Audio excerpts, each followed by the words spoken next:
Assalamualaikum warahmatullahi wabarakatuh. Om Swastiastu, Namo Buddhaya, salam kebajikan dan salam Pancasila. Perkenalkan, saya Rizka Aisyah dengan NIM A321240072 dari kelas B, Program Studi Pendidikan Pancasila dan Kewarganegaraan, Fakultas Keguruan dan Ilmu Pendidikan Universitas Tadulako.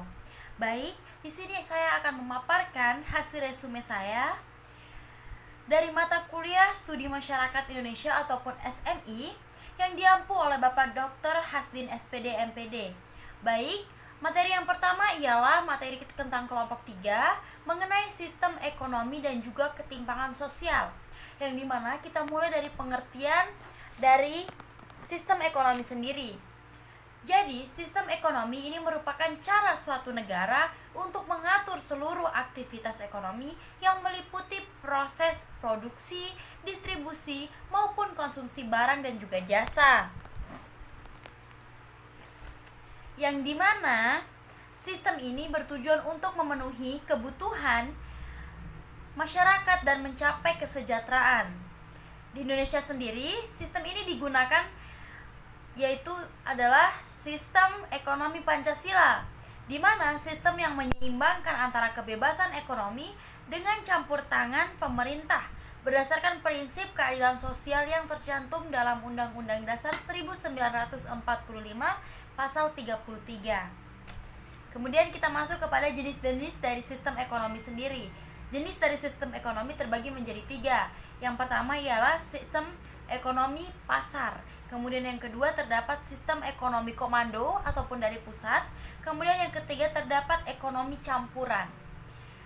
Kemudian kita masuk kepada pengertian dari ketimpangan sosial sendiri, yang dimana ketimpangan sosial adalah kondisi adanya perbedaan yang cukup jauh dalam hal kesejahteraan, pendapatan maupun pendidikan, dan akses layanan masyarakat.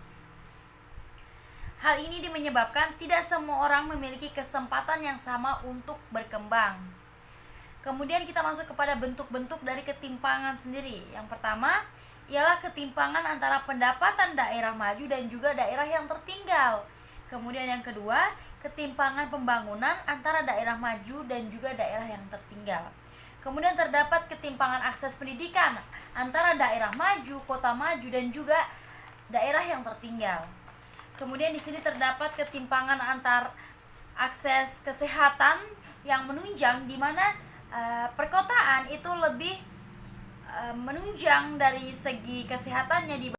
Selanjutnya kita akan masuk kepada resume dari materi kelompok 4 mengenai urbanisasi di Indonesia. Kita masuk pada pengertiannya. Yang pertama ialah urbanisasi adalah perpindahan penduduk dari desa ke kota yang disertai dengan perubahan pola hidup di setiap masyarakatnya, baik secara ekonomi, sosial maupun budaya. Kemudian terdapat faktor penyebab terjadinya urbanisasi sendiri. Yang pertama, terdapat faktor pendorong dari desa, yaitu kurangnya lapangan pekerjaan dan juga terbatasnya fasilitas pendidikan maupun kesehatan. Kemudian terdapat juga faktor penarik dari kota, sehingga orang-orang yang dari desa itu melakukan urbanisasi ke kota, seperti banyaknya peluang pekerjaan di kota, pendapatannya lebih tinggi, dan juga fasilitas kesehatan maupun hiburannya itu lebih lengkap. Kemudian di sini untuk kondisi Indonesia sendiri, urbanisasi ini terjadi karena ketimpangan pembangunan antara desa dan kota, yang dimana kota itu lebih maju, sedangkan desa itu masih memiliki beberapa kekurangan. Kemudian di mana kota berkembang sebagai pusat industri dan juga jasa, dan juga di mana desa itu cenderung tertinggal dari pembangunan seperti di kota. Sekian pemaparan materi dari saya. Wassalamualaikum warahmatullahi wabarakatuh.